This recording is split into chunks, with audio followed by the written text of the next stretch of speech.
સમુદ્રના કિનારે વસતા માછીમારો અને વહાણ ચલાવનારા લોકો શિકોતરમાને પોતાની રક્ષિકા તરીકે પૂજતા હતા. એક વખત અરબી સમુદ્રમાં એક મોટું વેપારી વહાણ જઈ રહ્યું હતું. વહાણમાં વેપારીઓ, નાવિકો અને કિંમતી માલ ભરેલો હતો.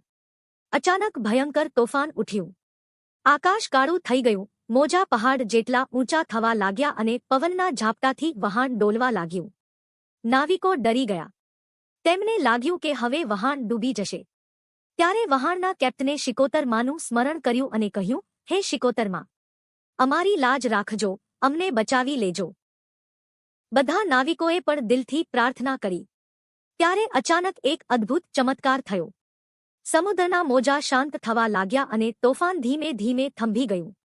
નાવિકોને લાગ્યું કે કોઈ દિવ્ય શક્તિ વહાણને માર્ગ બતાવી રહી છે. વહાણ સુરક્ષિત રીતે કિનારે પહોંચી ગયું.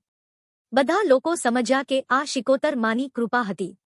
કિનારે પહોંચીને સૌએ શિકોતરમાનું મંદિર બાંધ્યું અને શ્રદ્ધાથી પૂજા કરી. ત્યારથી માનવામાં આવે છે કે વહાણ વટી શિકોતરમા સમુદ્રમાં જતા દરેક ભક્તની રક્ષા કરે છે.